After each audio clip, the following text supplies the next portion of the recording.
For most people, there is a tremendous barrier of skepticism about things that they cannot see or experience for themselves. There is also a good deal of ignorance about how things actually work in the world, which can lead to misconceptions and a tendency towards gullibility when someone appears to speak with authority, particularly when it concerns things that otherwise are unable to be verified by the external senses. The role of miracles is to bolster the credibility and acceptance of specific religious groups or leaders. The concept is that if one can perform various miracles, one has knowledge and powers that people can see and experience, and thus a level of trust and reliance is built up. The lack of knowledge about the mechanisms involved can lead people to believe that these things represent direct divine intervention through the chosen intermediary, and thus establishes the primacy of that particular path, teaching, religion, or religious leader. Another factor which enters in nowadays is the ability to mislead through sleight of hand, misdirection, and through the use of tools of modern computer science, including artificial intelligence, AI. Seeming miracles are created and disseminated when in fact they are not miracles at all, but rather carefully staged events, motion pictures, magician tricks, internet reports or videos, and the advent of careful editing or manipulation to create things like fake news all may fall into this category, thus confusing the subject even more. And to this, the factor of vanity and the factor of ambition by an individual desirous of gaining fame, adherence, fortune, etc. And we have a recipe for even more confusion. The reality is that spirituality is not connected to the ability to perform miracles.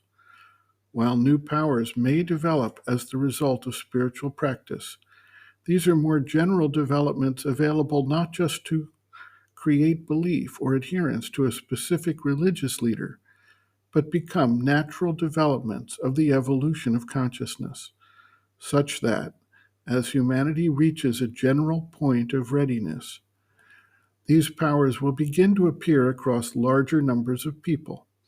Further, it should be noted that these powers are not miracles in the sense of violating the laws of nature, but are developments adhering to the logic of nature's progression.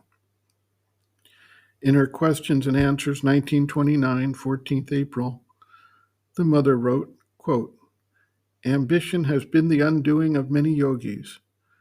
A story is told of a yogi who had attained wonderful powers. He was invited by his disciples to a great dinner. It was served on a big, low table.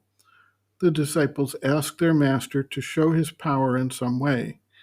He knew he should not, but the seed of ambition was there in him, and he thought, after all, it is a very innocent thing, and it may prove to them that such things are possible, and teach them the greatness of God. So he said, 'Take away the table, but only the table. Let the tablecloth remain as it is, with all the dishes upon it.' The disciples cried out, 'Oh, that cannot be done. Everything will fall down.' But he insisted, and they removed the table from under the cloth. Lo, the miracle! The cloth and all that was upon it remained there just as though the table was underneath. The disciples wondered. But all on a sudden the master jumped up and rushed out, screaming and crying, 'Never more shall I have a disciple, never more. Woe is me! I have betrayed my God.'" End quote. The mother explains further, quote, "This is a temptation that every teacher meets at every step, for the very simple reason that ordinary humanity, in a general way, not being in personal contact with the divine powers, understands nothing of what an illumined consciousness may be, and asks for material proofs.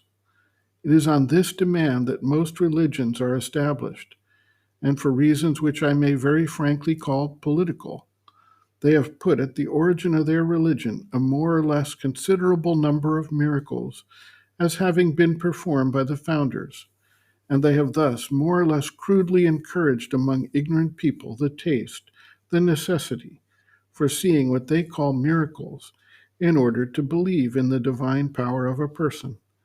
This is an extraordinary ignorance, because it is not at all necessary to have a divine power or consciousness to perform miracles.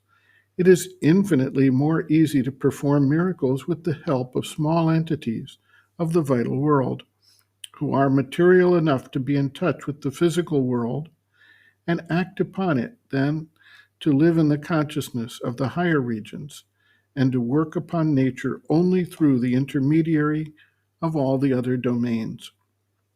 It has been repeated over and over again to all human intellects that the proof of a being's divinity is that he can raise the dead, cure maladies, and do many other things of the same kind, except making a fool wise.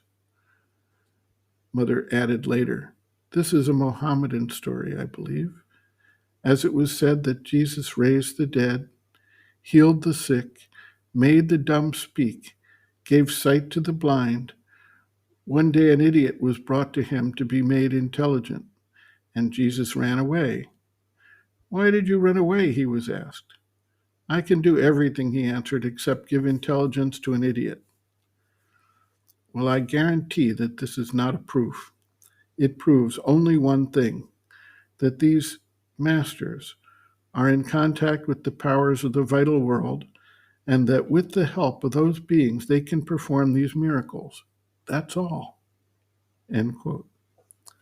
Reference, Sri Aurobindo and the Mother, The Hidden Forces of Life, Chapter 5, Occult Forces, pages 125 to 127.